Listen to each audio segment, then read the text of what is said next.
Bonjour et bienvenue dans ce premier épisode d'Mchouel consacré à l'actualité et au décryptage statistique des matchs de l'Olympique Lyonnais. On commence avec la 14e journée de Ligue 1 entre l'OGC Nice et l'Olympique Lyonnais. La victoire de notre club 5-0 a été décryptée en nombre sur les réseaux sociaux et notamment Twitter. On va voir ce que vous en avez pensé. Jeudi contre Limassol, Bruno Genesio a opté pour son traditionnel 4-2-3-1. Cette fois-ci, Nabil Fekir est absent et on est passé sur notre système alternatif, le 4-3-3. L'OGC Nice, lui, de Lucien Favre, a opté pour un 5-3-2, soit exactement la même tactique que Michel Derzakarian la semaine dernière. On sait que l'Olympique Lyonnais a eu énormément de mal à contourner ce bloc montpelliérain. Cette fois-ci, ce n'a pas été le cas. Décryptage. Je me suis attardé tout à l'heure en préambule sur le fameux 4-3-3 qui est notre système alternatif. Mais j'ai pu regarder sur un Twitter que j'aime en particulier. C'est le Twitter de Onstegen, 11TEGEN, qui est un tweetos qui fait beaucoup de pass maps concernant tous les matchs joués. Les pass maps, c'est quoi? C'est le circuit préférentiel utilisé par les joueurs selon leur préférence au niveau des passes ou alors leur nombre de ballons touchés.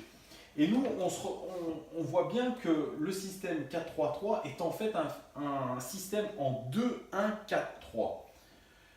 Deux défenseurs, Marcelo et Diakabi, Touzard qui est isolé au milieu de terrain. Vous avez une ligne de 4 entre nos deux latéraux et nos deux pistons, Marsal, Tété, Ndobele, Aouar. Et notre ligne de 3, Cornet, Mariano et Memphis. C'est assez intéressant de voir ça parce qu'on voit vraiment comment circule ce ballon. Là, on voit très bien que le jeu lyonnais est basé sur du jeu court. On relance court plutôt qu'on relance long.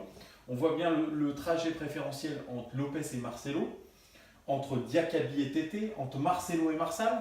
Mais ce qui est assez intéressant de voir, c'est que notre jeu pense clairement à droite, notamment sur ce match. Vous voyez le triangle entre Tété, Ndombele, Cornet. 44% de nos attaques se sont faites sur le côté droit. Côté gauche, vous avez, il manque quand même je vais dire un côté à ce triangle. Vous avez une relation entre Marsal et Memphis, entre Marsal et Aouar, mais pas entre Aouar et Memphis. C'est assez bizarre, mais c'est comme ça. Et quelque chose aussi d'assez intéressant à voir, c'est que vraiment Touzard est assez isolé en tant que premier relanceur. Il a uniquement une relation avec Ndombele. Les autres ne cherchent pas à le trouver, lui ne cherche pas à trouver les autres joueurs. C'est vraiment le vrai enseignement de cette pass map. Cette pass map traduit vraiment exactement la volonté tactique de Genesio.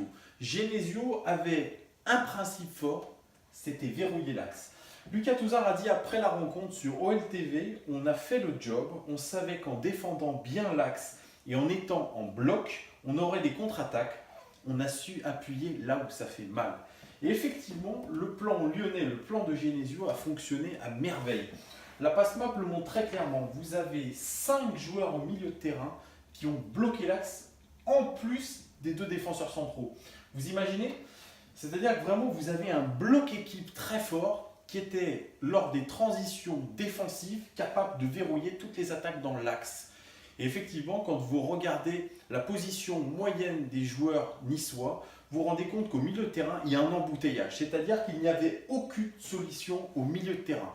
Le plan a été respecté à merveille. Et effectivement, c'est vrai que nos principes de jeu étaient de verrouiller l'axe, mais vraiment utiliser à la récupération du ballon au plus vite nos attaquants, notamment nos ailiers, de la manière la plus rapide possible. Effectivement, 44% des attaques à droite, 30% à gauche et seulement 26% des attaques au milieu. C'est-à-dire qu'on récupérait le ballon et il fallait tout de suite envoyer verticalement le ballon sur nos ailiers le plus rapidement possible. Ça a fonctionné aussi à merveille. Si on a pu lancer aussi vite nos latéraux que sont Cornet et Memphis, voire même de notre attaquant de pointe Mariano, c'est grâce à des milieux de terrain et notamment des pistons qui ont été au-dessus du lot.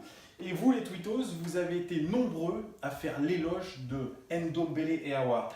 Notamment Dionewar, Sar37 sur Twitter, qui nous dit Ndombele, Ndombele, Ndombele, il ne cesse de m'impressionner, gros volume de jeu vers l'avant, débauche d'énergie, technique. Un autre, Olivier Bruno, qui dit Ndombele me rappelle le Michael Essien de la grande époque.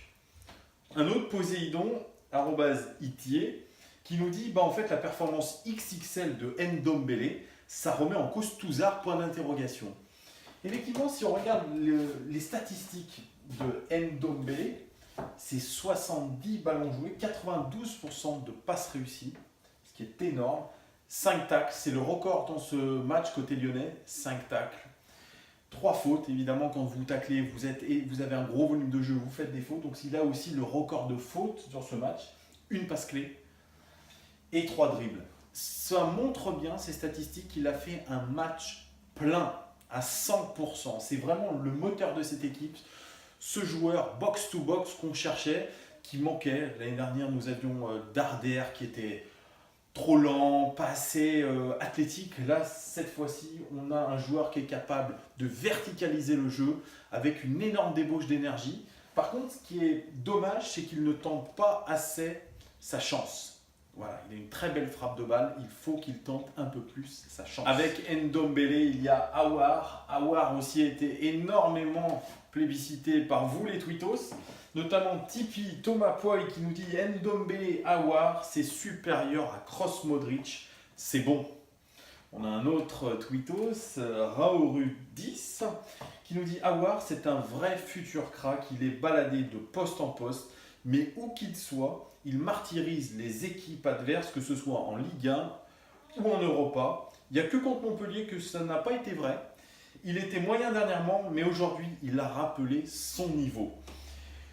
Ensuite, le même Tipeee qui nous dit Touzard, Ndombele, Aouar, récupération, passe intelligente vers l'avant, ça fait plaisir ce football.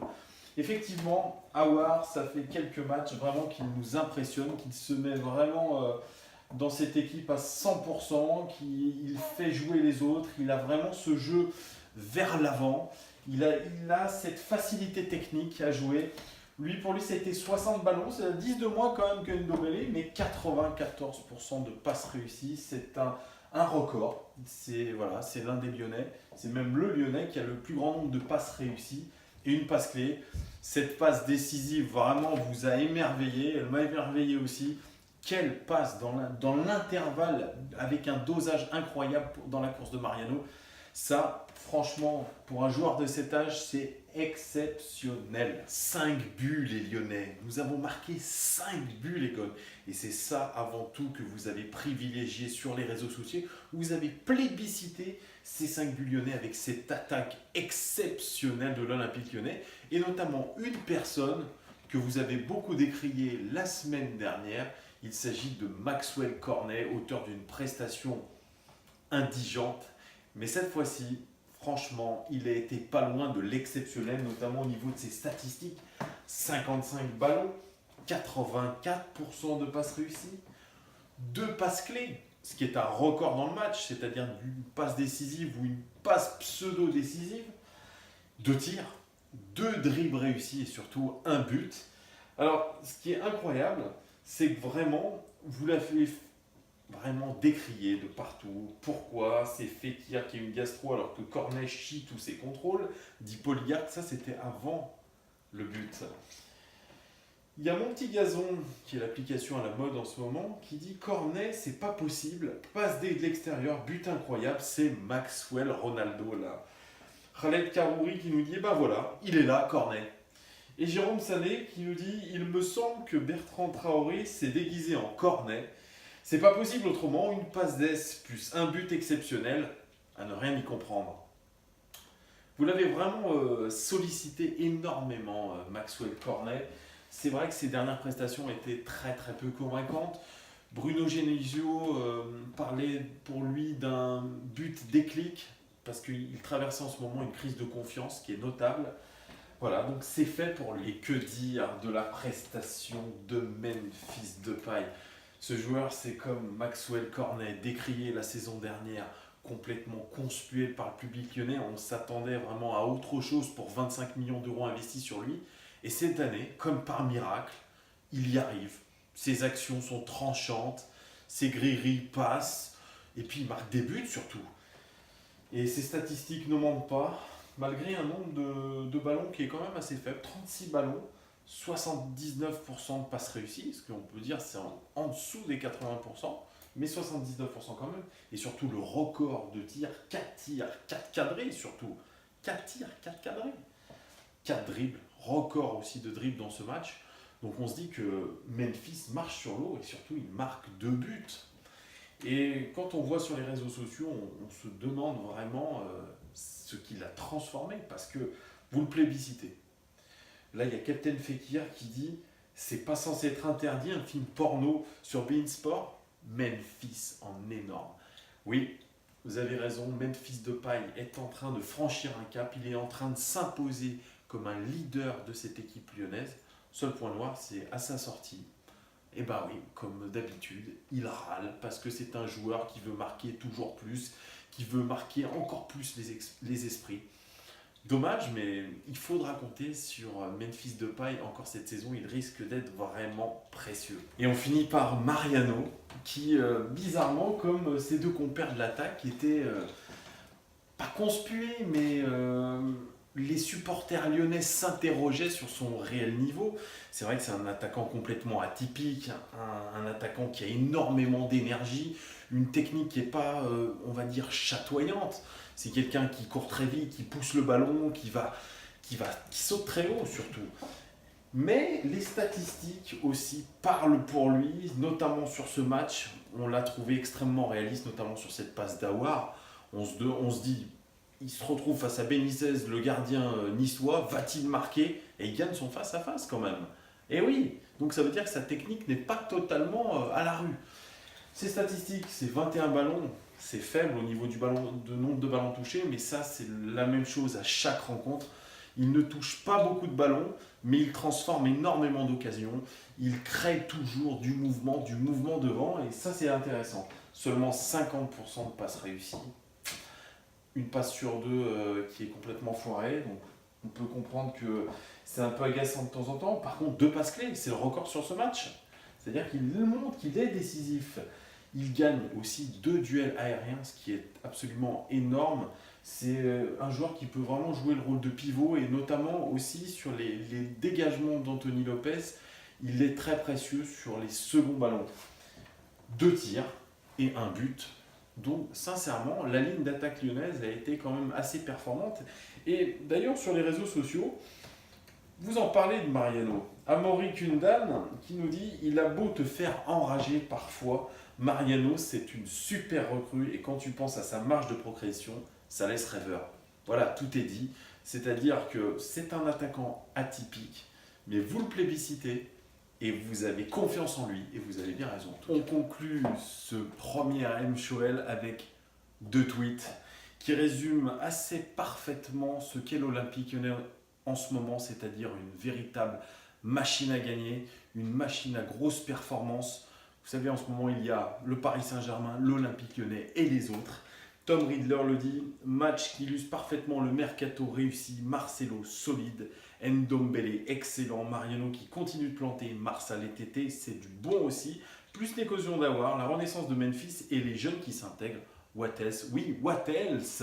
Et pour compléter, notre ami Florian Zonbeyer qui nous dit que l'OL, depuis le coup franc de Fekir à la 95e contre Monaco en octobre, oui, vous saviez, nous étions dans une impasse, c'est 8 matchs, 5 en Ligue 1, 3 en Europa League, c'est 7 victoires, 1 nul, 0 défaite, 26 buts inscrits, 1 but encaissé seulement à Everton. J'ai envie de dire qu'on est sur une très bonne lancée et nous pouvons qu'être optimistes pour la suite. Donc le prochain match, c'est contre Lille. Donc la machine est en route. Nous allons rattraper le Paris Saint-Germain et nous allons être champions. Vous verrez. À bientôt.